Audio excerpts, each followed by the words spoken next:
اعتکاف میں بیٹھنے کا صحیح طریقہ کیا ہے جو کہ شریعت نے بیان کیا ہے، اس حوالے سے ہماری رہنمائی فرما دیں۔ دیکھیے، اعتکاف کا جو بنیادی طریقہ ہے وہ فقہا نے بیان کیا ہے۔ وہ فرماتے ہیں کہ 20 رمضان المبارک مغرب سے پہلے، یعنی سورج غروب ہونے سے پہلے مسجد میں پہنچ جائیں، اور خاص طور پر ان چیزوں کا خیال رکھیں کہ مسجد کا جو حدود کا حصہ ہے اس سے باہر نہ جایا جائے، اور فضولیات سے بچا جائے۔ عبادات، خاص طور پر نوافل، ذکر، اذکار، قرآن کریم کی تلاوت، واجبات، اور یہ تو فرائض یہ تو ہوتے ہی ہیں۔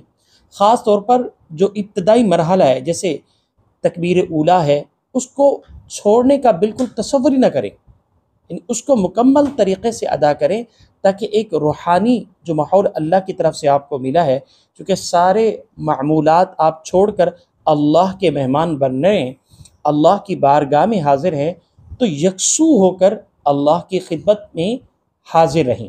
ایک پہلو تو یہ ہو گیا۔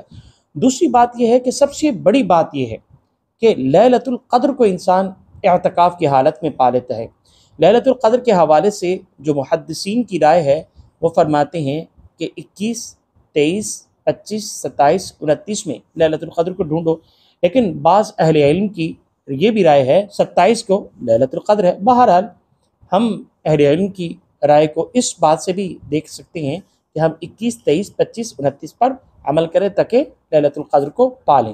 اور دوسری بات یہ ہے کہ دیگر جو اعمال کرنے سے، جیسے کہ عیادت ہے، تعزیت ہے، اور اسی طریقے سے دیگر اعمال جیسے مہمان کی جو خدمت ہے، تو ان تمام چیزوں کو نہ کرنے کے باوجود بھی ان تمام کے اعمال کو وہ پا لیتا ہے۔ تو اس اعتبار سے دیکھیں یہ کتنا بڑا اجر ہے۔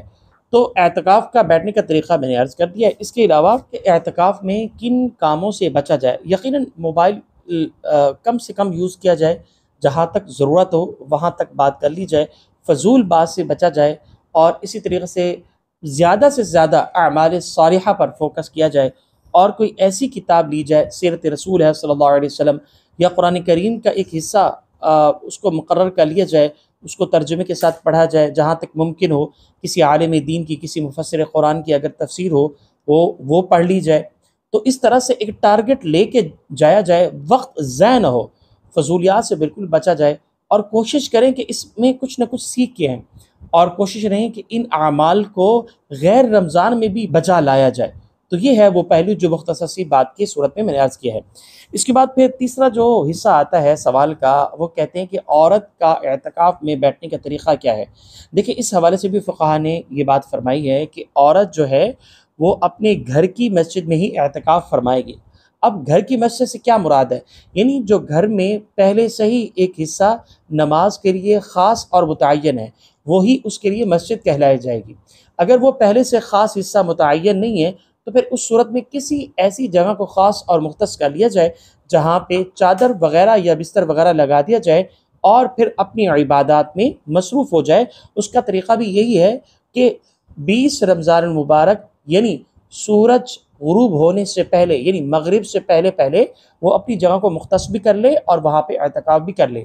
اب سوال یہ پیدا ہوتا ہے کہ کھانا پینا اور دیگر جو بسا اوقات ضروریات ہوتی ہے، ذمہ داری ہوتی ہے خواتین کی، کیا وہ جو عام معمولات کے مطابق کر رہی ہوتی ہے، کیا وہ اعتکاف میں بھی کر سکتی ہے؟ چونکہ وہ گھر میں بیٹھی ہے، نہیں، بالکل نہیں کر سکتی۔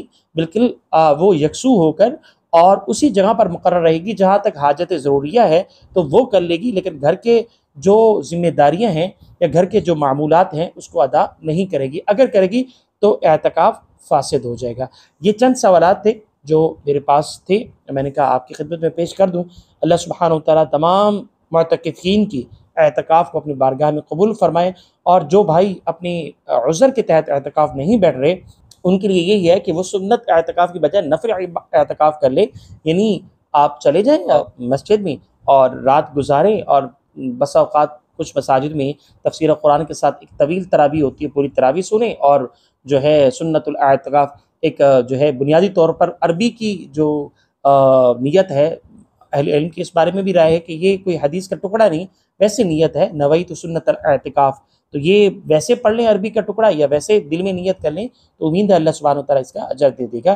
تو آج تک کے لیے اتنا، انشاءاللہ ایک نیکسٹ ویڈیو میں ایک نئے کنٹینٹ کے ساتھ میری خدمت میں یسر ہوگی۔